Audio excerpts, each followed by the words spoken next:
दोस्तों, ये देखिए क्या लेके आई हूँ मैं आज आप लोगों के लिए। तो ये ऐसे देखने में लग रही होगी कि सिंपल सी रोटी है, मगर नहीं, ये रोटी नहीं है। ये है घरेलू स्टाइल में बनाया हुआ बची हुई सामग्री से टैकोस। तो मैं हूँ सुधा और आप देख रहे हैं मेरे चैनल सुधा का संसार। तो चलिए आज मैं बताऊंगी कि घर की जो बची हुई कुछ चीज़ें थीं खाने की, जिनका मैंने मिला कर के बच्चों के लिए एक नया नाश्ता बना दिया।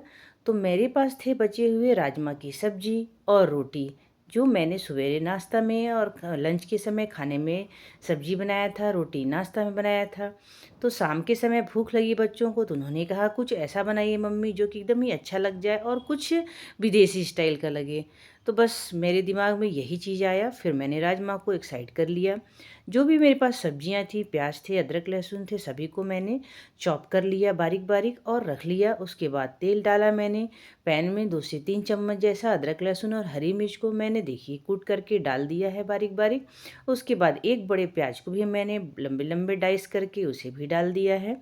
इसे डाइस करके हल्का सा ही सौटे करेंगे, बहुत ज़्यादा नहीं पकाना है। उसके बाद जितनी भी सब्जियां थी मेरे पास, जैसे कि कैप्सिकम, कैरोट और कैबेज, इन सभी को मैंने डाल दिया। और बस अब 30 सेकंड के लिए इन्हें हाई फ्लेम पर थोड़ा सा सौटे कर लूँगी। तो ये देखिए मैं मिलाना शुरू कर दी हूँ। और हाई फ्लेम पे इसलिए करेंगे क्योंकि थोड़ा सा साइड साइड से जब उसमें फ्लेम लगता है तो सब्जियां जो है होती हैं वो स्मोकी फ्लेवर की हो जाती हैं और बहुत ही अच्छी लगती हैं। हमें पकाना नहीं है, हल्का से इनका कच्चापन सा बस दूर करना है, हल्का भुनना है। तो इसीलिए इसे मैं थोड़ा से हाई फ्लेम पर ही भून रही हूँ। आप भी ऐसा ही करें, बहुत ही अच्छी लगती है। और सब्जियों को पकाना इसलिए नहीं है क्योंकि नहीं तो गीली गीली सी लगने लगेगी, अच्छी नहीं लगेगी। तो सब्जियां हो गई हैं, अब इसमें मैं मसाले डाल रही हूँ। नमक डाल दिया है मैंने, जीरा पाउडर, काली मिर्च पाउडर और लाल मिर्च पाउडर, ये देखिए थोड़ा थोड़ा करके सभी चीज़ों को डाल देना है।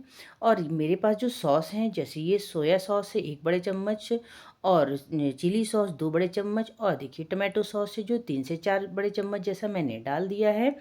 ये अपने टेस्ट के अकॉर्डिंग मैं बना रही हूँ। टैकोस जो है वो दूसरे नियम से बनता है, मगर मैं इसे अपने हिसाब से बच्चों के लिए घरेलू स्टाइल में जो भी चीज़ें हैं उन्हीं सामग्री से बना रही हूँ।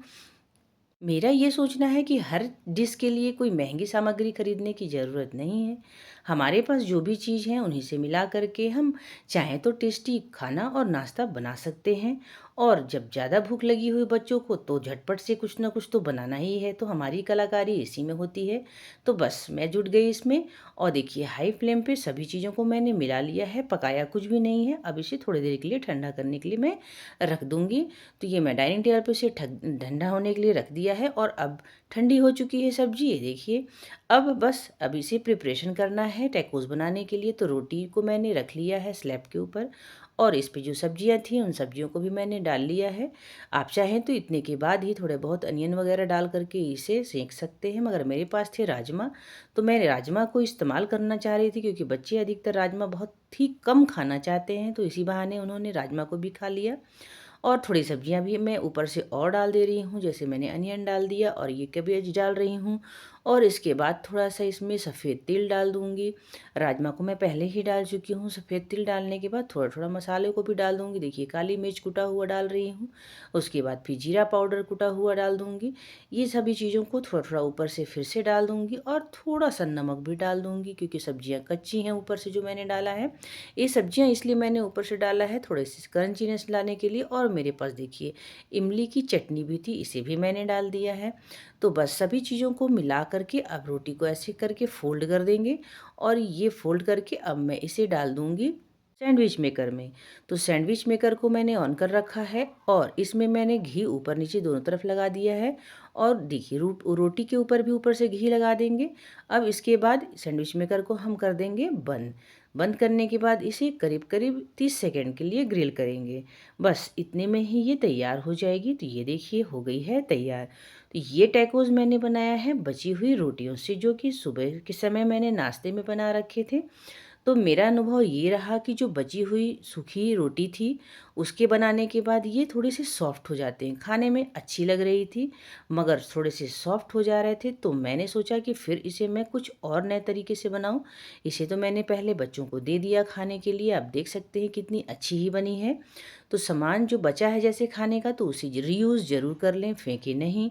तो इस तरह से बनाएँगे तो बच्चे भी खुशी-खुशी सब्ज़ी, रोटी वग़ैरह सभी को खा जाएँगे। अब मैंने नए तरीके से बनाने के बारे में सोचा तो फिर से मैंने नया आटा गूँधा और गूँध कर के इस सबसे पहले एक लोई लिया मैंने और इसका एक बड़ा-सा गोल रोटी बना लिया। मगर प्लेन आटे से ये टैकोस अच्छे नहीं बनेंगे। थोड़े से मैंने रोटी के ऊपर तेल डाल दिया। तेल थोड़ा ज़्यादा पड़ गया है, थोड़ा ही कम डालें तेल को और इसके बाद फिर इस तेल को अंदर करके पूरे लोई को फिर से हमें इकट्ठा कर लेना है। मतलब इस आटे के अंदर मोअन डालना है। अगर आप सभी परिवार के लिए एक साथ बनाएँ तो आटे को गूँथते समय ही उसमें थोड़ा-सा तेल डाल दें और नमक ज़रूरत हो तो डालें, ना तो ना भी डालें, ज़रूरत नहीं होती है। अब फिर से एक रोटी बना लिया मैंने तेल को मिलाने के बाद और अब इस रोटी को सेंक लूँगी। तो आप देख सकते हैं रोटी का साइज़ जो है थोड़ा बड़ा ही है और थोड़ी-सी मोटी है रोटी, पतली नहीं चलेगी रोटी। ज़्यादा पतला आप कर देंगे रोटी को तो जो टैकोस है वो सॉफ्ट हो जाएँगे। थोड़ी-सी मोटी चाहिए रोटी। बस गेहूँ के आटे से इतना अच्छा नाश्ता अगर आप बच्चों को बना के देंगे तो बहुत ही हेल्दी होता है, बहुत ही टेस्टी, बहुत ही अच्छी बनी थी। अब मैं फिर से वही सारे प्रोसेस को करूँगी। सबसे पहले बने हुए सब्जियों को मैंने डाल दिया, प्याज डाल दिया, कैबेज डाल दिया, राजमा डाल दिया और फिर ये देखिए सफ़ेद तिल डाल रही हूँ, चटनी डाल दूँगी और फिर देखिए अब ये रोटी को मैंने मोड़ दिया है और अब मोड़ने के बाद फिर से इसे ग्रिल करने के लिए लेकर के जाऊँगी। तो सबसे पहले मैं ग्रिलर में या तो सैंडविच का जो मेरे पास मेकर है उसमें मैं पहले घी लगा दी हूँ। आपके पास बटर हो आप बटर लगा दें।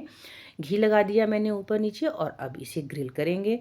तो 1 मिनट के लिए इस बार मैं ग्रिल करूँगी क्योंकि रोटी थोड़ी बड़ी और मोटी है। अब देखिए ये तैयार हो गई है।